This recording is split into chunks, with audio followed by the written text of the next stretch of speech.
私は大学で2年間日本語を勉強し、その後も独学で学び続けてきました。ネイティブと話す練習をしなきゃとか、海外に行かなきゃと思っているかもしれません。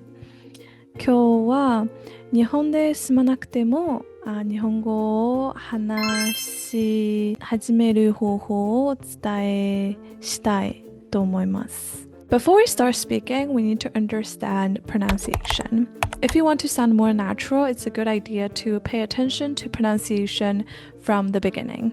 Japanese has different pitch patterns, and same word can have different meanings depending on its pitch. For example, 神様, kami, or kami, kami, they mean totally different things. The best practice is to listen to audio and repeat. The online Japanese accent dictionary gives you accurate pitch accents and visual pitch diagrams. By practicing regularly, you will correct yourself along the way and become more familiar with proper pronunciation.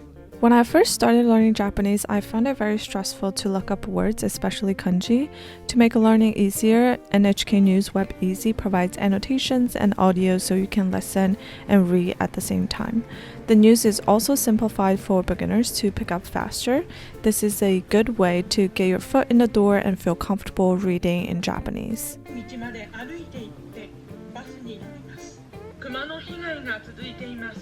If you want to challenge yourself, try reading Japanese news on your own. There are many platforms such as Yahoo News or NHK News. I pick an article and look up all the words I don't know. Sometimes it's impossible to understand everything, but what's important is to read it out loud until you don't stumble. 死者が6日に114人に達した。さらに127人が行方不明となっている。I make many pauses when I read, so I make sure to practice reading at a normal or relatively fast speed. You can practice gradually. First time, focus on accuracy. Second time, work on fluency. Third time, add natural intonation and motion. Last time, try to match native speaker speed. Create your Japanese bubble. Do everything Japanese as if you live in Japan. Easier said than done. So, how do you actually apply it in real life? Start by setting your device to Japanese. Because we use our devices on a daily basis, it's a great exposure to the language. It's the easiest way to make Japanese a part of your life. With that same device, consume content in your target language. There's so much content out there. Think about what makes you interested in the language. I love reading Japanese magazines. I love minimalist design and Japanese craftsmanship. While I read, I get to appreciate their lifestyle, culture, and fashion. It doesn't feel like learning a new language. Your brain pays more attention to content you care about.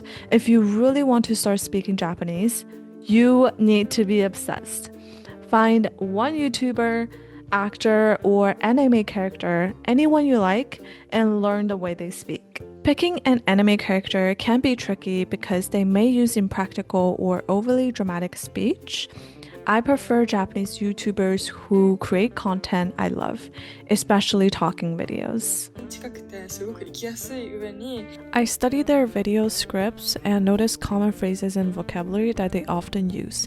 Be aware of gendered speech in Japanese because you don't want to sound rude when you speak. Start with one role model to build consistency. Slowly you can adapt their speech patterns and incorporate them into your own Japanese.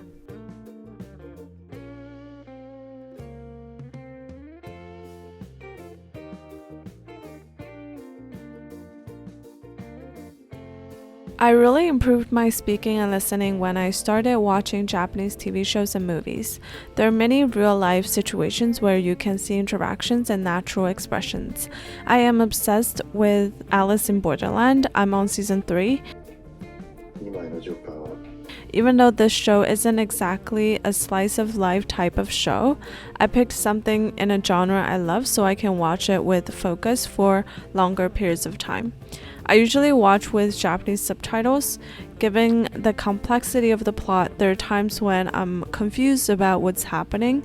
Then I'll go back and watch it with English subtitles. I discovered this method when I had to give a presentation in Japanese.